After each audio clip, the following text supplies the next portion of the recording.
Hey, sports fans, this is Get on the Sports number 3. Um, I am on Twitch. I'm on Twitch. That's twitch.tv/ Get on the Sports. I stream every Monday night at 8 p.m s. Just playing a bit of FIFA, outdated FIFA, FIFA 18, but just doing that and casually talking about sport. So please come and join on Mondays if you can. And I'm on Instagram as well under Get on the Stats. So like Get on the Sports, but Get on the Stats on Instagram. Finally posted another stat today, actually. After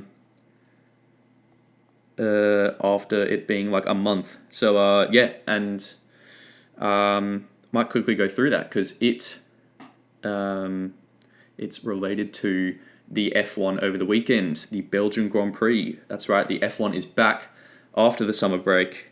And with Max Verstappen cleaning up, cruising to a victory, that sees him, he's now gotten a podium in every race of a season. So basically, this was the 14th race of the season, and in all of the other 14th races of his seasons since 2015, he had never gotten a podium. The only stage of a season where he hadn't gotten a podium, but with a win, that means, since 2015, in any race of any season, he's gotten at least one podium. And alongside him was Sergio Perez in second as well. So a Red Bull 1-2 finish. It was totally cruisy, and therefore a little boring. But not the beginning of the race. Not the beginning of the race. The beginning of the race was actually really exciting, especially the first few laps. With surprisingly no crashes at turn 1, no coming togethers. But just a few corners up the road at turn 5 after the first long straight. Lewis Hamilton and Fernando Alonso coming together in dramatic fashion. And Hamilton, shockingly, resulting in a retirement.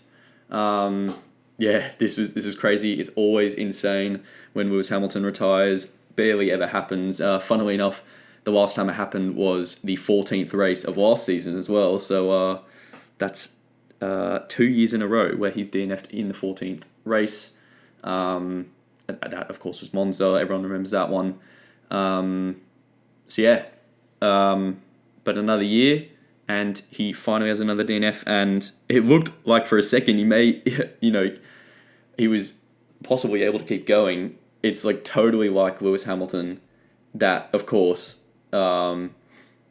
his car basically goes vertical, nose, front wing rubbing along the ground with the backside with the his fucking rear end up in the sky, and then he comes down, resulting in terminal damage in the car. But of course, he keeps on fucking driving and barely loses any places, and just continues on his merry way as if nothing happened. And he would have kept going if the car would have allowed him to.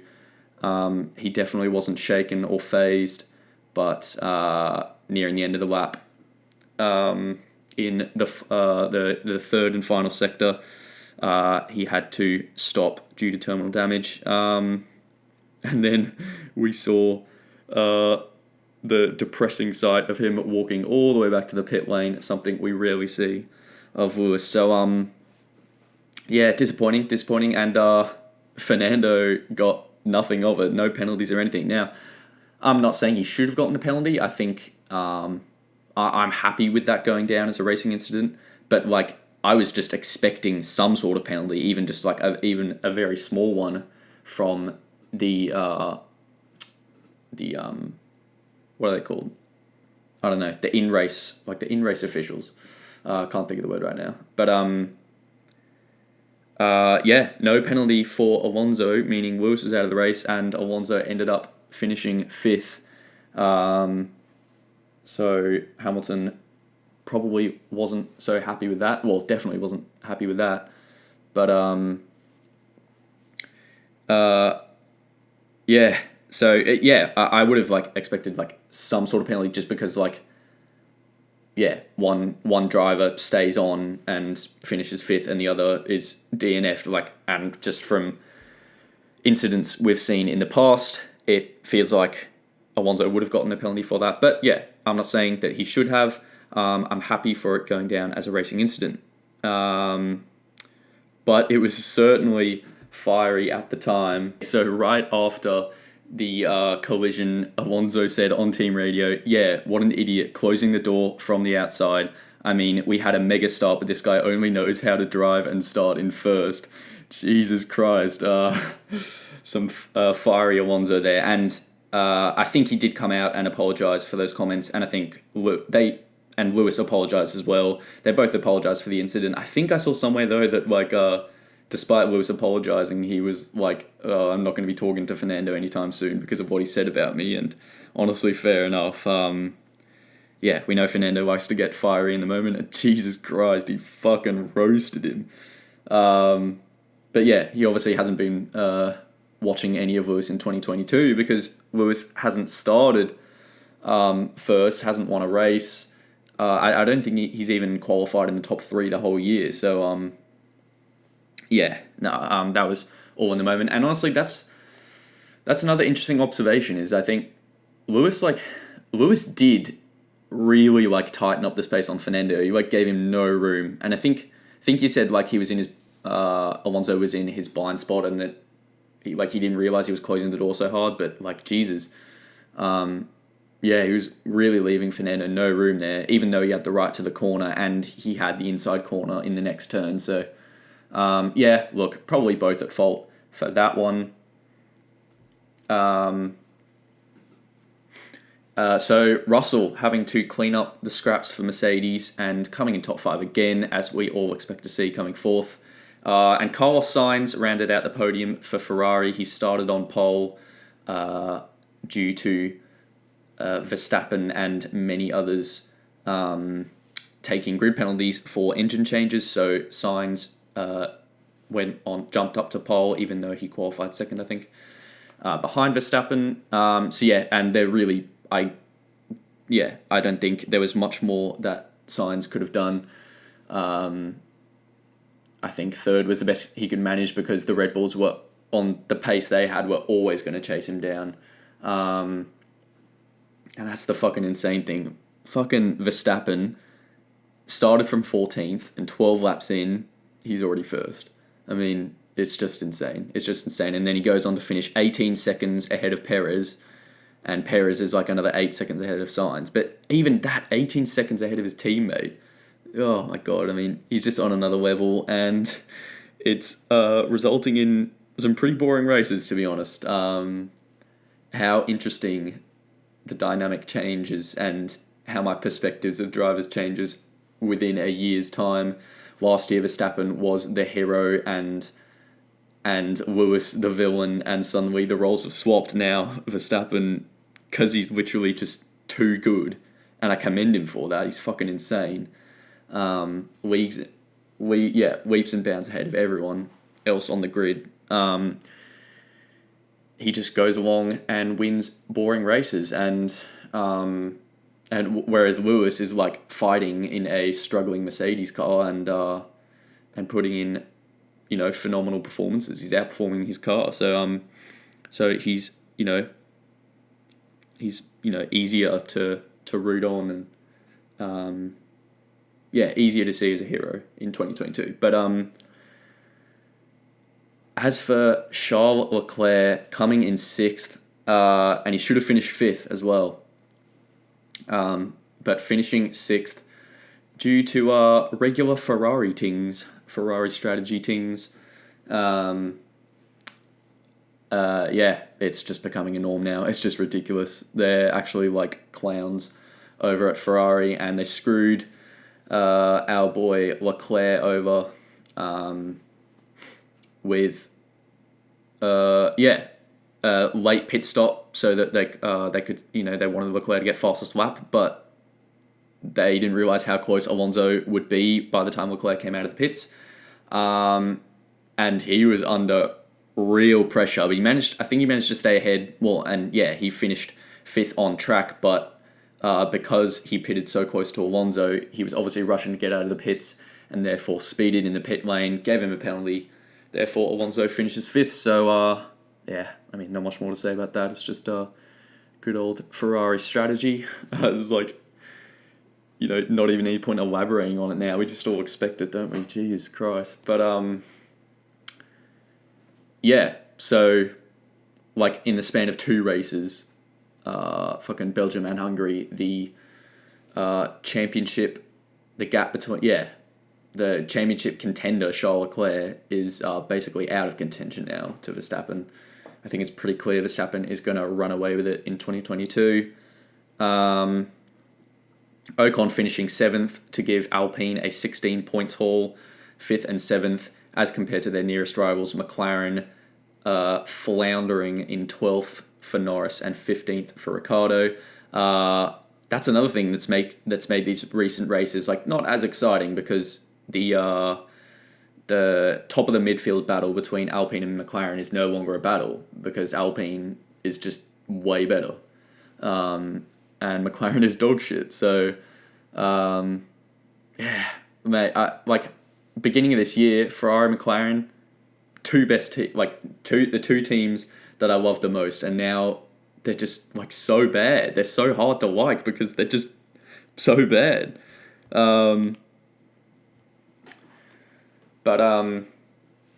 Yeah, no. So actually, let me see how far ahead Alpine are in terms of points in the Constructors' Championships ahead of McLaren. They are 20 points ahead. 20 points ahead, and they came from behind as well. McLaren were leading them for a while, but they have leapfrogged them. And yeah, I mean, McLaren's so disappointing. Norris, I didn't even realise Norris was racing. He was so quiet. And as for Ricciardo, started 7th, qualified 11th, but started 7th because of all the grid penalties of drivers above him. But 15th, finishing 15th? Why? Why? 4th last, ahead of both Haas cars and the GOTS. Literally, why did he finish 15th? Because he was still in points contention really late in the race, and then 10 laps later, you blink and suddenly he's back in 15th. I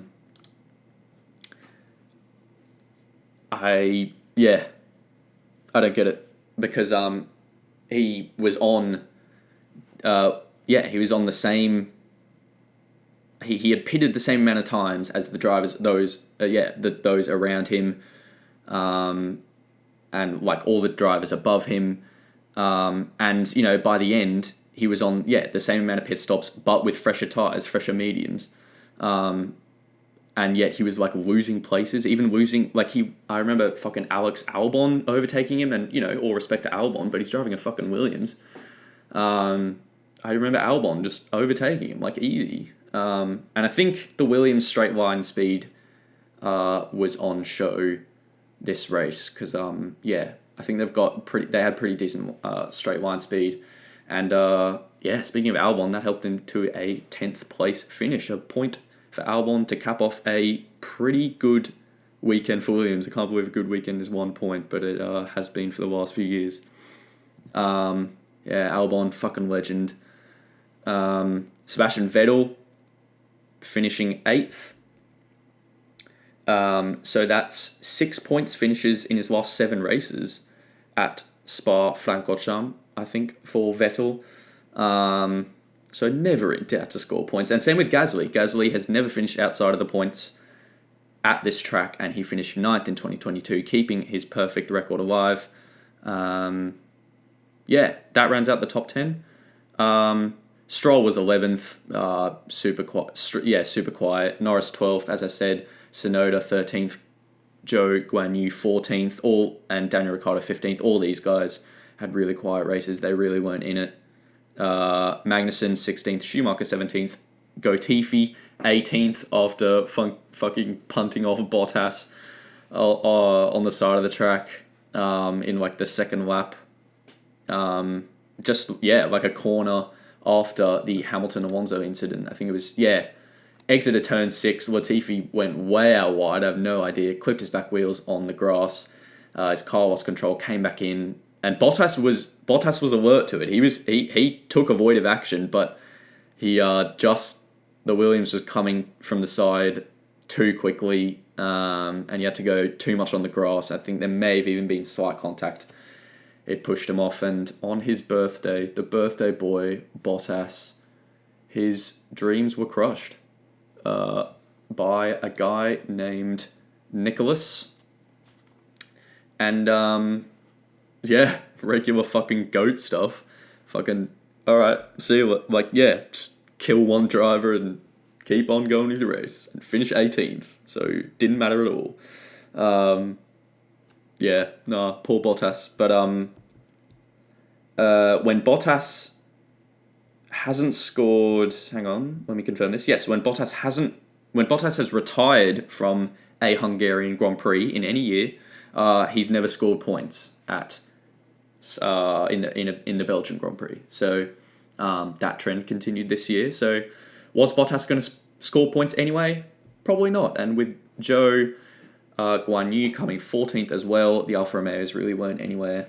I don't know what's happened to their pace. So I think that's like 5 races in a row now that Bottas hasn't scored points. To be fair, a couple DNFs.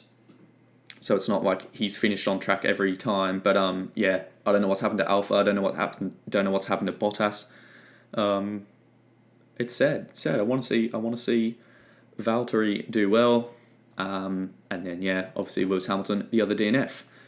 All in all, really exciting few first laps. It was great to have F1 back, and we got a fucking triple header with the Dutch Grand Prix next week. But by the end of it, it was getting pretty boring. The Red Bulls running away with it, way too dominant. And I watched the F2 feature race as well. Fucking our Aussie boy Jack Doohan winning his first race in F2. How good.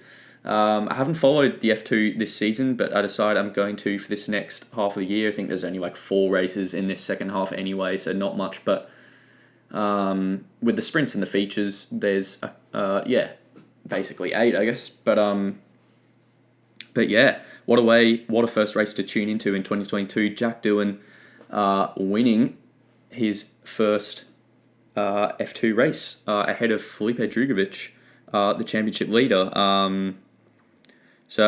Really good to see from the Aussie, and I think he's coming 4th now in the Constructors, so really bright for the Aussies in F2. We've had a lot recently, obviously with Piastri. There's another Aussie as well, but I think he's way further down the order, and I forget his name. But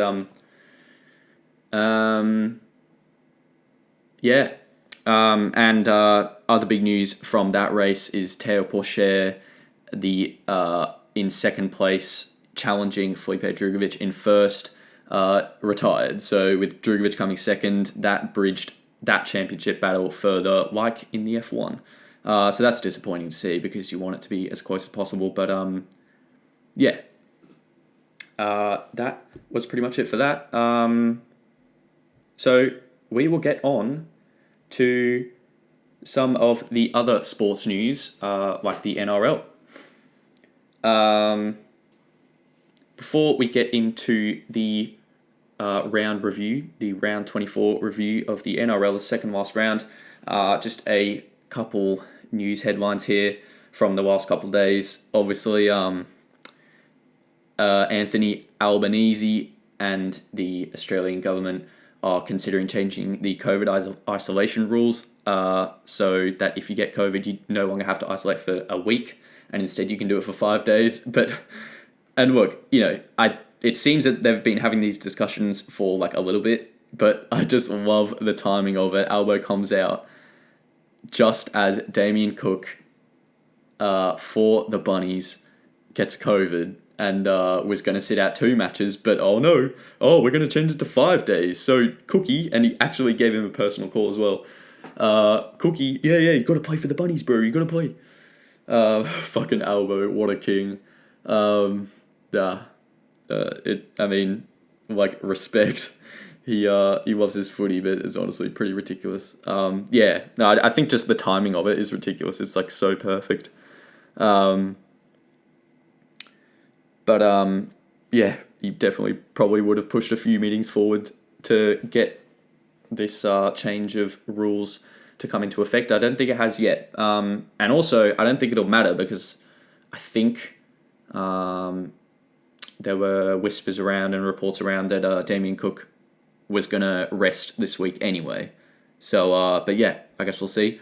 I guess we'll see in my next video. The team list preview to see whether he's named or not. So make sure you tune into that. That'll be coming out after this in the next couple of days. But aside from that, Joseph Suali'i offered a 5-year deal by Rugby Australia with $2 million each year for 5 years. Wow, that's fucking insane. So 10 mil over 5 years for this 18-year-old. I think he's still 18. Jesus Christ. No, you cannot poach him. No poaching. And I think they were like looking at other players as well. Rugby Australia were looking at other players as well for the 2027 World Cup, like Turbo and Trell Mitt and Cam Murray. Ponga, I think, was in there. Fucking Nelson Asafa-Solomona. Yeah, all these guys. No, you can't poach. No, bad rugby. Bad rugby. Rugby bad. Not league. League is greatest. But yeah, that's pretty much it for the NRL news. Let's review the round that was, round 24. Starting off on Thursday night with the Broncos and the Eels. The Eels destroying the Broncos 53-6. And the Broncos at home at Suncorp as well. Yeah, the biggest talking point out of this round was the Raiders leapfrogging the Broncos into 8th, Broncos falling to 9th. I mean, it's insane, the timing of this. How have the Broncos dropped out? They were top 4 like a month ago. I'm pretty sure, end of July, they were 4th. Suddenly, with 113 points conceded in 2 weeks. First 60 points by the Storm and 53 points by the Eels last weekend.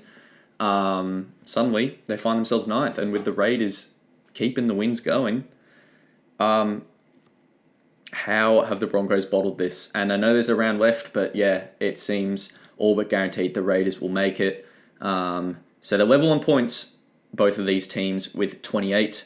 But the Raiders have a for and against of positive 17, and the Broncos a for and against of negative 26.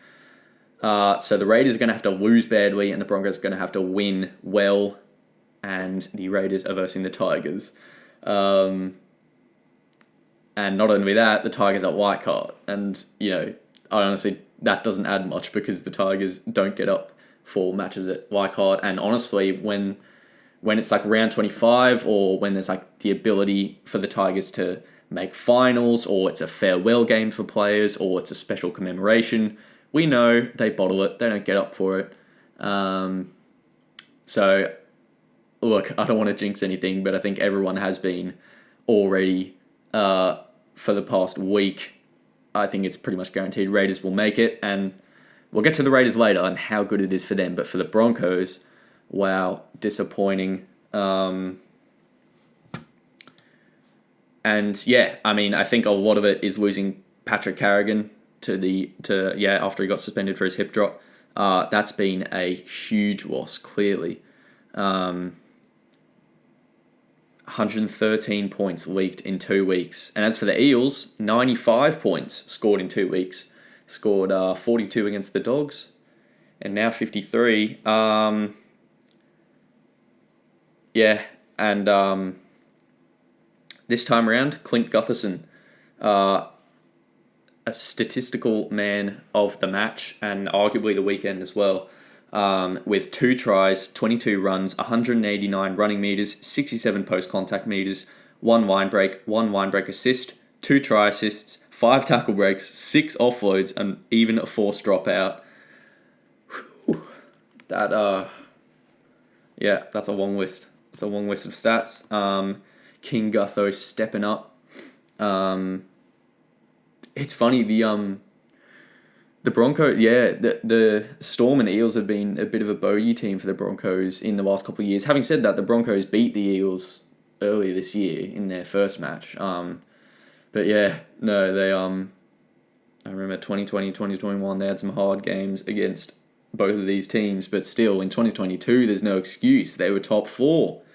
And as a result, Coach Kevin Walters, his post-game spray, that's gotten a lot of exposure in the last few days. I think it was warranted. I think it was and I think a couple Broncos players came out and were upset, reportedly upset with what Kevy was saying. Maybe he was being a bit too direct in his spray, but come on. I think it's warranted. Jesus Christ, they've been shithouse over the last 2 weeks.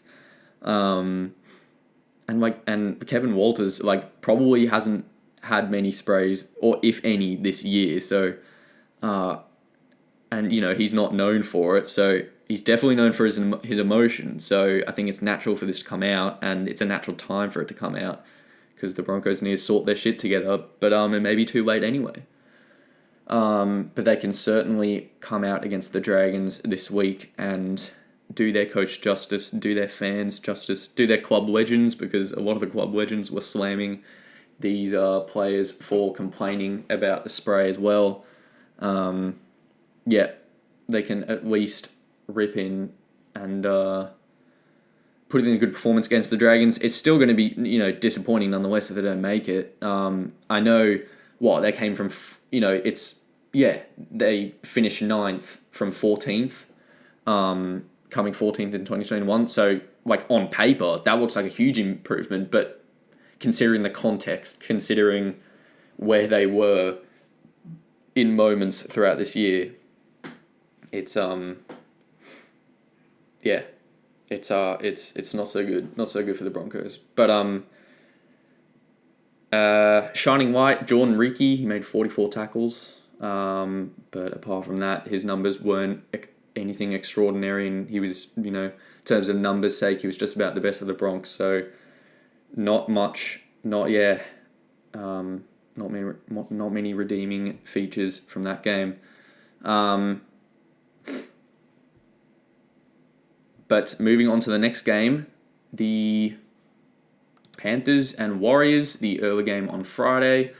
The Panthers, another drubbing, smashing the Warriors, 46-12.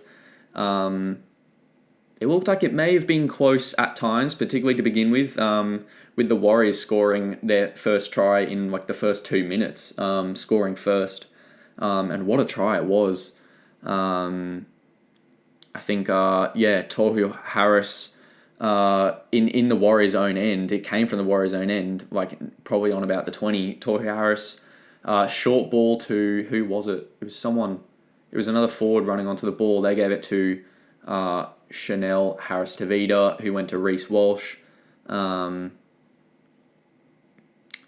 was to, Dunamis Lilly broke the line. That was an exciting try. Wow, long range from the Warriors. How good was that? And suddenly that happened, and you're like, "Ooh, have the Warriors turned up here?" But no, they didn't. They didn't. And look, it was always going to be hard against the Panthers to roam Luai back and Fisher Harris. So nearly full strength from the Panthers. They were without Liam Martin and Nathan Cleary, but especially in Penrith at PointsBet. Is it PointsBet? No, that's Sharks. Bluebet Stadium. It was always going to be tough, but you still disappointing from the Warriors, but pretty much expected, unfortunately, the way their form's been going. It's pretty much like every match they play, their forwards are stepping up. Adam Fanua-Blake, and particularly their starting forwards, Adam Fanua-Blake and Tohu Harris. Tohu Harris's ball playing has been really good since he's come back from injury. Wow, he is much needed in this team, and he's putting in massive minutes as well. And punching through numbers, punching through the work. So Tohu Harris, the forward, ended up setting up both tries. He got the line break assist for the first try, and then a try assist to was it Katoa? Elias Katoa close to the line. Beautiful ball, and Katoa went crashing over. But the story of every Warriors game when they're losing is basically those two, stepping up, doing the work, and then Reece Walsh, the fullback, never dying, wondering. He's always in and amongst the try involvements, doing kicks. I think he did a kickoff after a Panthers try in this game, and he placed it beautifully, so it bounced over the sideline. Warriors get the ball back. So Reece Walsh, he's a competitor. He never dies wondering, and the Broncos will enjoy watching that, because it's not like Walsh. It's not like Walsh is making immature choices. He's not making many mistakes in these Warriors thrashings. But he's honestly he's been one of their best. Very mature for his age. Eliesa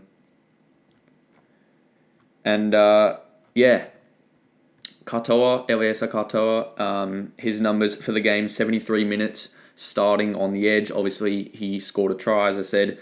He got a line break and 34 tackles as well. But it was all about the Panthers this game. There's really not much to say. Just a typical Panthers performance we've come to expect. They got rewarded the JJ Giltinan Shield for the minor premiership after this game. Obviously, it was sealed at the end of last round. But after a good victory as well. Classic team performance. Some of the tries were just really good to watch for the Panthers. Their tries are always super exciting. Stephen Crichton really chipped in this game. Best statistical performer for the game. 1 try, 18 points with 7 out of 8 of the conversions. So handy points haul there for Critter. He also got 1 line break, 2 line break assists, 2 try assists, 6 tackle breaks, and 17 tackles without a miss.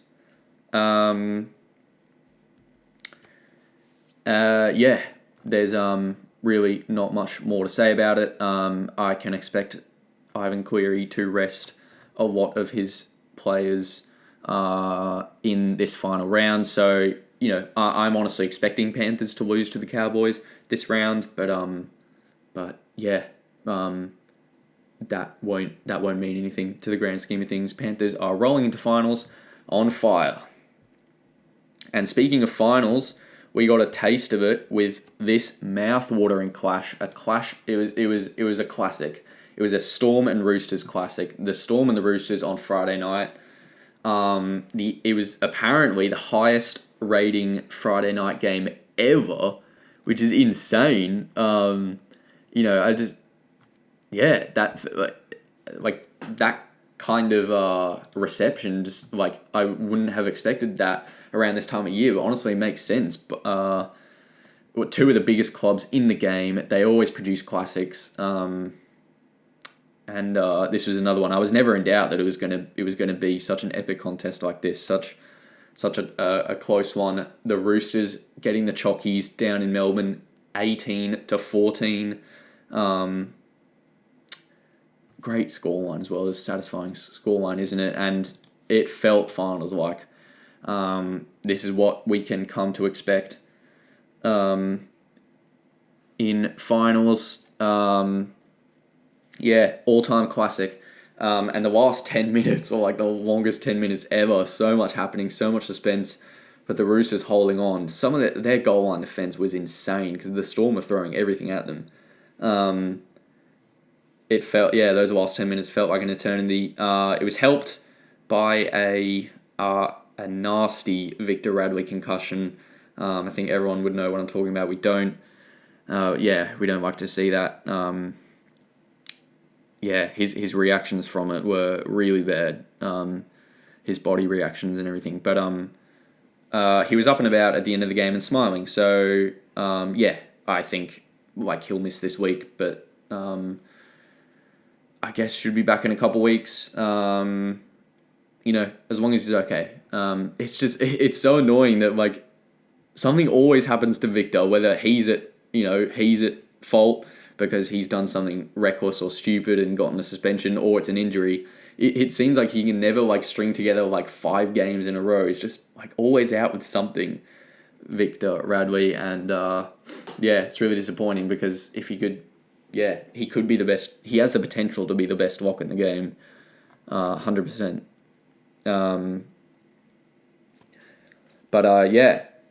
Wish him all the best. That was a nasty concussion.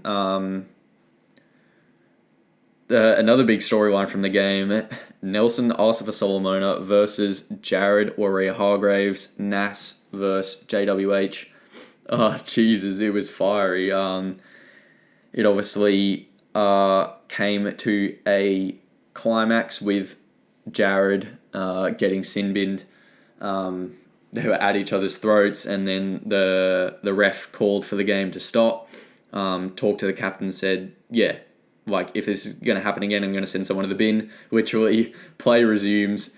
A hit up from Nas straight at JWH. Guess who? They come together. JWH was all over him on the ground. I mean, gave him a tiny little fucking headbutt, a love tap, basically. His face, his hands all over Nas's face. And I found it funny that Nas was lying on the ground looking like he was hurt because they were sure that was going to hurt, but he was just milking it. He was milking it so that his front row rival on the Roosters could get in the bin, and honestly, it's argued that they both could have been sent, but it was obviously right after the ref had talked and Jared was the offender, so he had to go, but Big Nelson, he's a bit... he was going over the top in this game. He just needs to tone it down a little bit, because we've seen over the past few weeks how destructive he can be, especially since he's been moved to the edge, and there's no excuse for a man that fucking big and powerful. He should literally be winning games for the Storm, and he can be if he just settles down. If he gets this out of his game. Big Nelson, tone it down. But the fact that he's he's had so many offences this year, 5 or something, and even last year as well. And he hasn't, this year I don't think he's gotten a suspension, which is crazy. He's just been getting fines, fines aren't good enough for these repeat offenders. He's it's in his game. He's going to keep doing it unless they suspend him for games. I feel to professional footy player, that's going to be more important. None of them are going to want to miss games, especially leading into finals. Can you imagine? I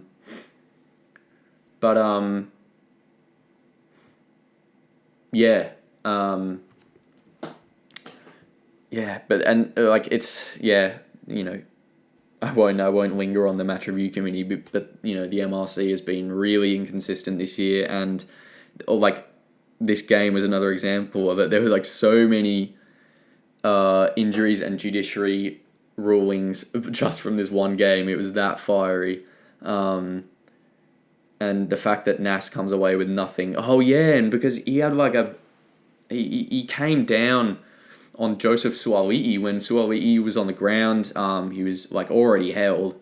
Nelson from over the top came down with his fucking forearm basically smashed him. It's weird. When I look at the footage, it looks like it hits him, but it obviously didn't connect that much because he would have knocked him out. The poor kid. He's Jesus, what are you doing? I don't like to see that. That's grub stuff. Yeah, but like the fact that like he's gotten nothing for all these dangerous contacts and all that, and then Lindsay Collins gets 3 weeks for a hip drop, and I know hip drops are bad, but it's like sometimes a hip drop like just doesn't like look intentional, whereas like all these like dangerous contacts things like they're like they've got more malice in it. And another inconsistency with the MRC, over this match was that Collins, got 3 weeks for a hip. I think it was 3 weeks for a hip drop, and then Felice Kafusi goes and does what's arguably a hip drop and gets like nothing for it. I can't confirm whether it was or not. There's debate that Kafusi only like had hold of one leg, but he came down on someone in like a really similar fashion to Collins. All these incidents resulted in injuries as well. Obviously, the Radley concussion, Daniel Tupou with a groin injury, that was separate from any foul play. But looks like he'll miss next week. And then no Lindsay Collins. So the Roosters out with some stars leading into finals. And then for the Storm, Tom Eisenhuth, ankle injury. He's out for the season because of he was the victim of the Lindsay Collins hip drop. So fucking like a casualty ward out of this game. Going back to the NAS versus JWH battle, JWH may have gotten the sin bin, but he arguably came out on top. Well, he got the last laugh with his team winning, but statistically, he had 12 hit-ups as compared to Nelson's 8. Jared had 108 running meters. Nas had 76. Jared had 49 post-contact meters. Nelson had 41 post-contact meters. They both had one tackle break each. Nelson had one offload compared to Jared's none. And Nelson also had 23 tackles without a miss compared to Jared's 21 tackles with 6 misses. So Nas was better defensively. Nelson also played 10 more minutes, but that 10 more minutes was because Jared was in the bin. So played equal minutes and really similar stats, but you could argue that Jared came out on top with more hit-ups, running meters, and post-contact meters. It's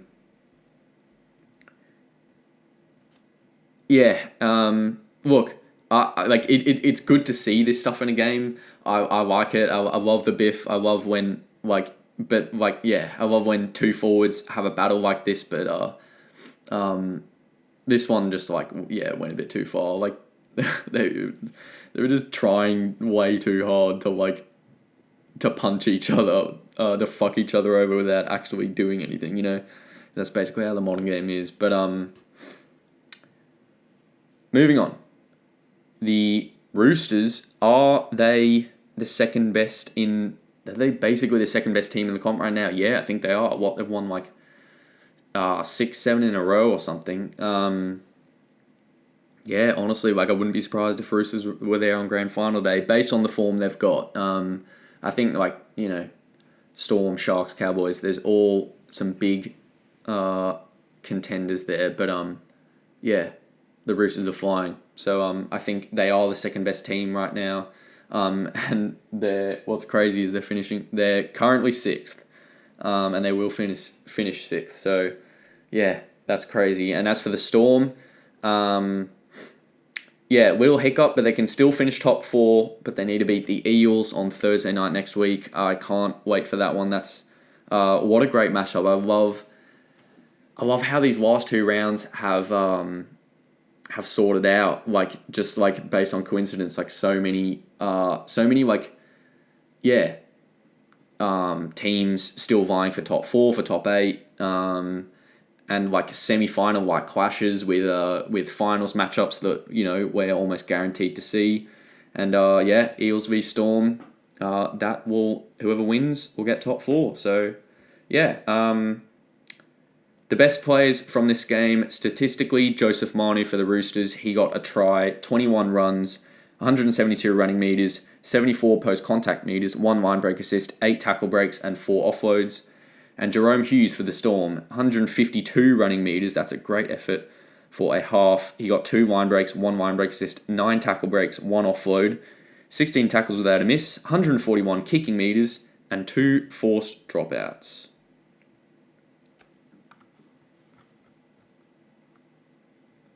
And moving on to the first game of Saturday, it was the Raiders and Manly. The Raiders destroying Manly, 48-6, and they're top 8. Raiders are in the top 8.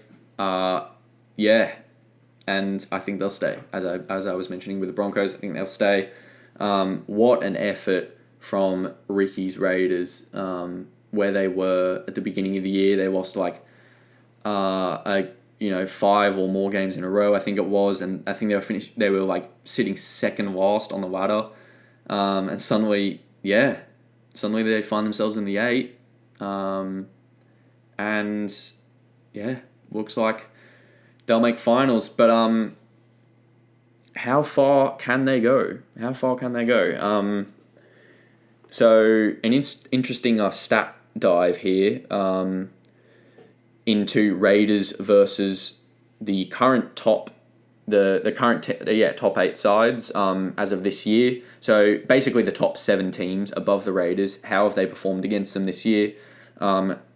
They've got 5 wins and 6 losses to current top 8 teams. They've won twice against the Sharks. They've beat the Storm, they've beat the Roosters, and they've beat the Rabbitohs. So big scalps there. But at the same time, they've lost to the Panthers twice, the Cowboys twice, the Storm, and the Eels. Honestly,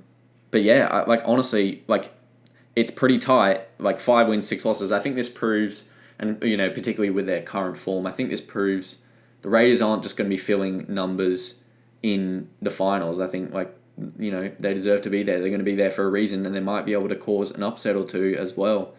I don't think they'll be there on Grand Final day, but we've seen teams from 8th do it before.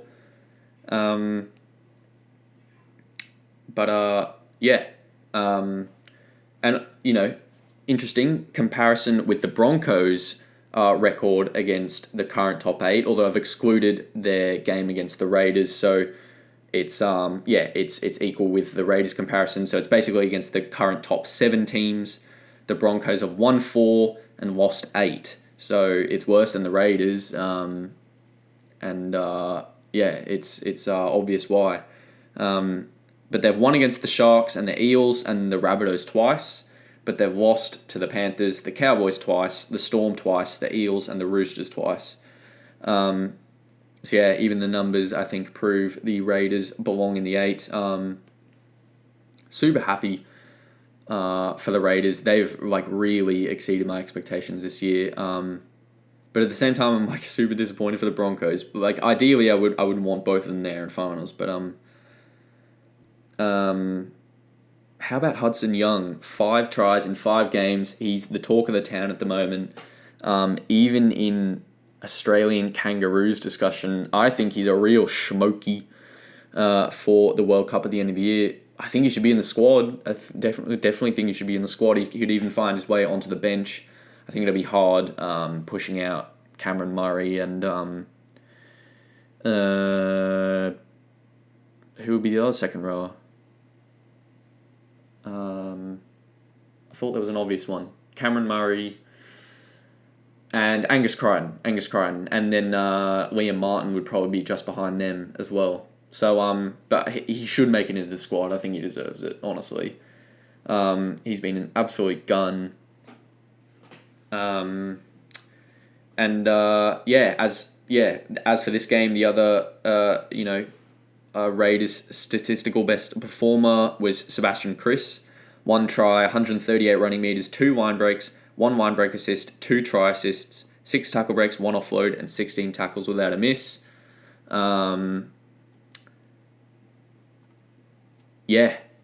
Raiders rolling into finals. It's probably their biggest score of the year, can probably safely say that. And they were 28-0 at halftime. Typical Manly stuff. Jesus Christ. Yeah, so what? Is that 6 losses in a row? Yeah, that's 6 losses in a row. For Manly. Yeah. Uh, like Manly, they're already looking at next year. I think their season is crashing and burning. And just their like even just like looking at their team on paper, like it, like with all due respect, it's like a fringe side basically. They are missing a lot of players. Turbo, Saab, Garrick, obviously, Andrew Davey, but yeah, and without some of those guys, like it really feels like they're filling in the numbers with guys who are just like a little too inexperienced at the moment, and yeah, like literally, when you look at Manly's team list on paper, it looks unconfident. Like even just the on paper, it looks unconfident, and then the way they're playing in the game reflects that. They're just like they don't want the ball as much in moments where the opposition does, and like particularly like it's like their goal line defense as well. There's like players walking in the goal line defense, and then like a ball will go up, crossfield kick right on the line, and like it just looks like they're ball watching. Yeah, no, not good for Manly. There's I've come to expect this now. Who knows what they'll dish up against the Bulldogs? But yeah, there's really not too much to say. Shining light, Tolly Kohler, like really trying his hardest at fullback with 23 runs, 244 running meters, and it's not like he even had like a breakaway try or anything. That's insane. One line break, 10 tackle breaks as well, and 7 kick defusals. Yeah, how was the battle between him and Xavier Savage at fullback? Two exciting young guns. I'd love to see a foot race between them. We half saw one, but Xavier, yeah, totally had to turn and run, and he even had to hesitate when Jack Whiten passed the ball on to Savage. But yeah, no, it would have been. Well, I think it was the pass before that from Young to Whiten. But yeah. So Savage running away with that try, but yeah, Kohler, he's doing well. He's a good one.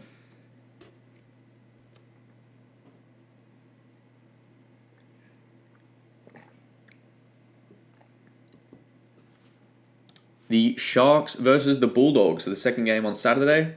It was Andrew Fafita's farewell game at home at PointsBet. That is, unless the Sharks play a finals home game there, which I'm not sure whether that's been confirmed yet or not, but I mean, I certainly think they deserve to. Yeah, the Sharks really defended their way to victory in this game. Only 16-0, like they could have dished up a lot more against the Bulldogs, but it ended up being just 3 tries to the Sharks, and with Ronaldo Mulitalo scoring 2 of them, and he was in everything. He had the opportunity to score 1 or 2 more as well. Ronaldo was he was in everything. But yeah, the Sharks really defended because they didn't score another try after the 21st minute until Ronaldo's second try in the 65th minute. So it was a long period there without points. And yeah, Bulldogs took it to them, but yeah, and Sharks even had a completion rate of 64% in attack, which is like shocking. But the fact that they can win games with that kind of completion rate and keep a side to 0 is relieving. But it's the Bulldogs. They've been in pretty shit form, so they can't dish out that completion rate against the higher teams. But yeah, defending their way to victory. They didn't let through a single line break, I think. None of the Bulldogs players even getting a line break. So that's really impressive. And as a result, the Sharks move to second, and they should stay there versus the Knights in the final round. Should beat them, stay second, get a home final. Watch this space. We're yet to see whether that will be a points bet. Matt Moylan, 137 running meters, 1 line break, 2 line break assists, 2 try assists, 18 tackles, and forced dropout. I think Matt Moylan's been a massive reason as to why they're second this year. He's played like every game, or he's played just about every game. I know Nico Hines is the star in the halves, but Matt Moylan has just been like going under the radar, and he's exceptional. He's been going really well, and as for the Bulldogs, I really don't have much to say. I think they've lost like a good amount in a row now, maybe 4. They're down there with Manly, Tigers, Knights at the moment, kind of the worst 4 teams based on form. And it sets up an interesting clash between them and Manly next week. One team is going to go home on a high note in the season, and the other is going to have lost either 5 or more games in a row. So one team will be going home pretty disappointed, and it could be the Bulldogs. But if Raymond Faitala-Mariner keeps up his performances, maybe the team can notice and put in the effort as well, because Raymond, 80 minutes in second row this game. He had 16 hit-ups, 146 running meters, 65 post-contact meters, 1 offload, and 26 tackles. Yeah, he's just about being their best every week since they've started losing. So, but yeah, that's it for that one. Super Saturday ended with the Rabbitohs and the Cowboys, another semi-final like matchup, the third semi-final like matchup out of 6 in these last 2 weeks. I like that we're getting these kinds of matchups before finals. It gives us a good idea of where these finals teams are at. And we know the Bunnies have been in electric form at the moment. So they beat the Cowboys. Really good win. This was a good match. 20-10 scoreline, the Bunnies winning. Not many tries. Yeah, definitely. It was another one that felt finals-like. Because and there was a long period without points as well. With Alex Johnston scoring again in the 30th minute. And the next try came in the 68th minute. And I have to mention this try.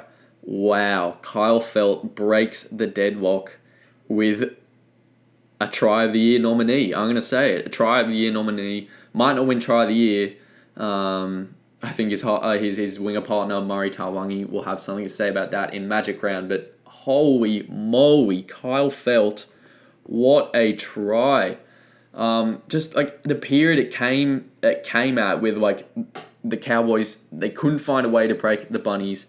And this individual effort, he's marked, 1v1 on the wing. He kicks past, he's just running so hard. And then another little grubber and puts it down right before the ball is about to go over the dead ball line. Oh my God. You have to watch it. It's incredible if you haven't seen it. Kyle Felt, yeah. I'm going to say it's Try of the Year nominee, honestly. It was that good. Considering the context of the game as well, just to break the deadlock, it gave the Cowboys a chance. But Thomas Burgess sealed it in the 78th minute. Thanks to two sin bins from the Cowboys in 3 minutes. So they were down to 11. Tom Burgess punched it up the middle to seal it. And they shouldn't have been down to 11, the Cowboys. Because I thought the Cohen Hess tackle was fair. I honestly thought it was fair. It just looked spectacular. It was a lot like the Del Finucane tackle we had a few weeks ago. It looked spectacular. Cohen Hess flying out of the line. He was even in basically the same part of the field as the Del Finucane one. But flew out of the line, put a shot on Campbell Graham, and it looked nasty. But I honestly think it was a head clash. It's hard to see his shoulder hitting Campbell Graham's head.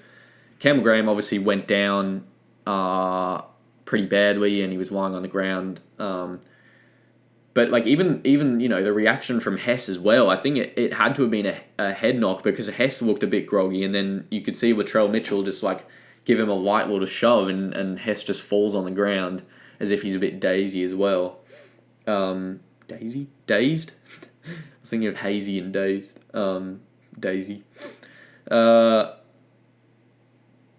no. So look, I could see why they sin binned, but I don't agree with it. I don't think he should have been sin binned. Look, forwards. This is how they turn the momentum of a game. Like, what else are they going to do? They don't have the the kicking game of a half to turn things around with 40-20s or pressure, or forced dropout pressure. So they have to stand up for their team. They have to swing momentum some way, and Cohen has flown out of the line and put a fair shot. Absolutely monstered Campbell Graham, but he gets sin bin for it. I don't agree with it. I thought it was a bloody good tackle, but it looked bad, and it looked spectacular. As for the Carl Felt sin bin, I thought that was fair. Felt kind of ran Alex Johnson off the ball. He stuck an arm out. I think, I think that's honestly fair enough.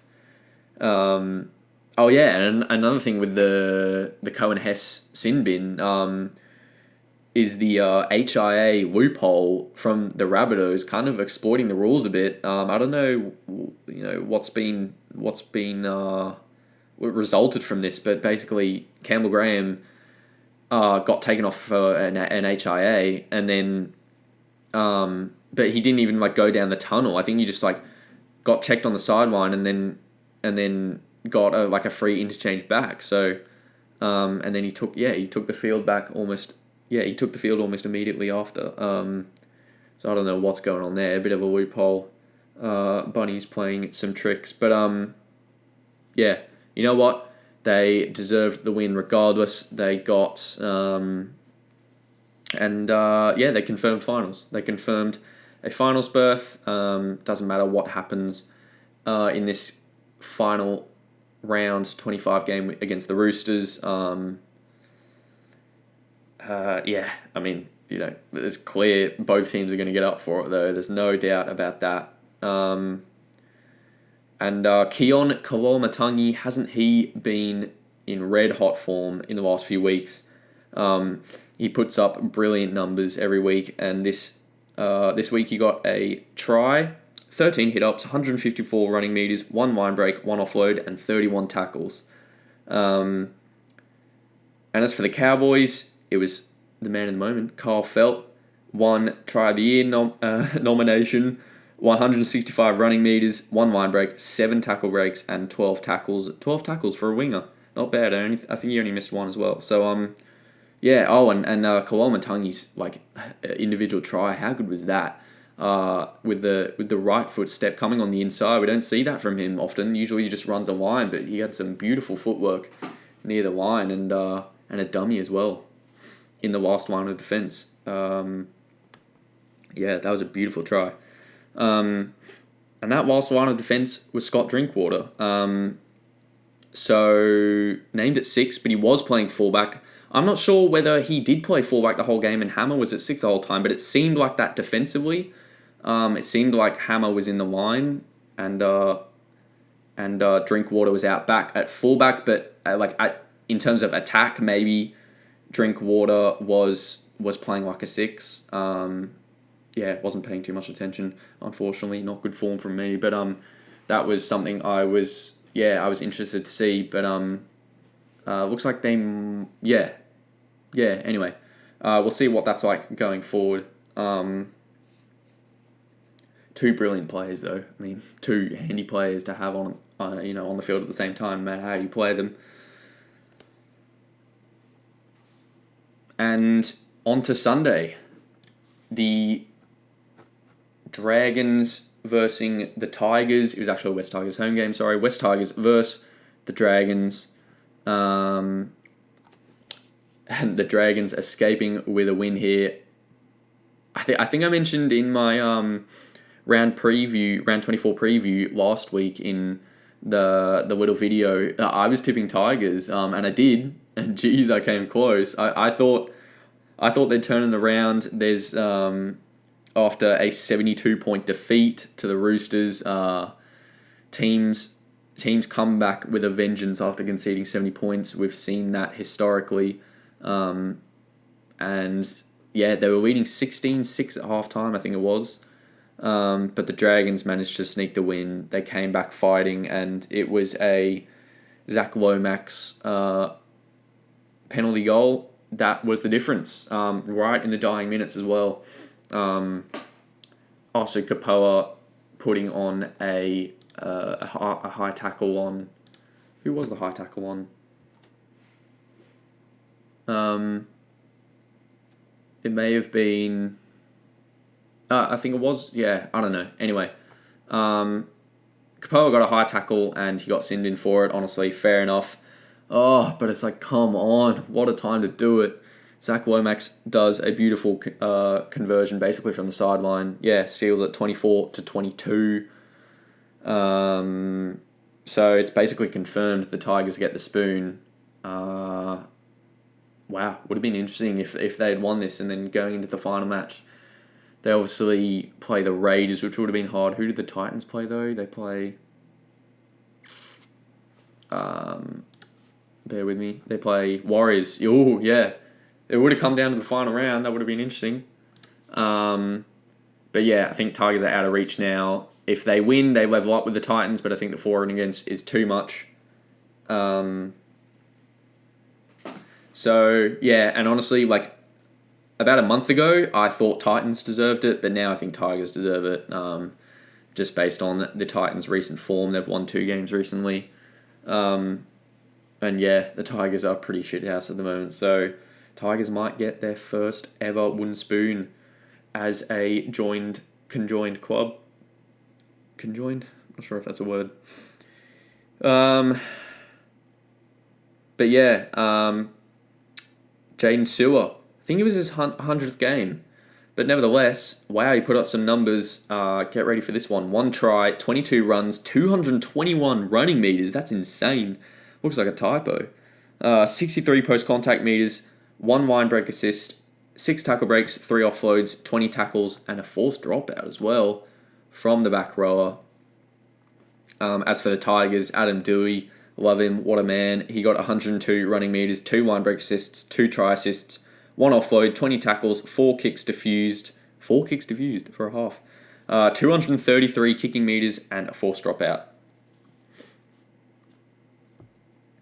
And on to the final game of round 24, the second last round. Titans v Knights. This was always going to be a points fest. Yeah, it delivered. Honestly, it was exciting footy though. Love a good Sunday Arvo game on the Gold Coast with the Titans. It's always, and with these two teams out of finals contention, their defense doesn't exist, and it didn't. 36-26 to the Titans.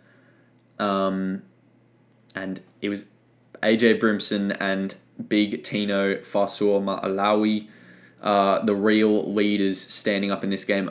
Like, honestly, the Titans can go far if these two stand up. I mean, they do stand up. They stand up every week. But they are real leaders of this club. They're like, they need to build the club around these guys, AJ and Tino.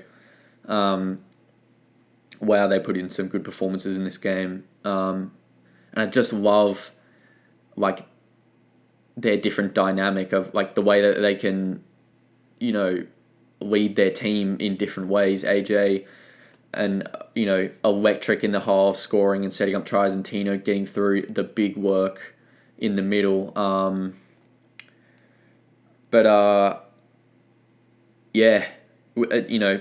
Statistically, Tino, he was the best for the Titans, and he got 80 minutes, in 80 minutes in the front row.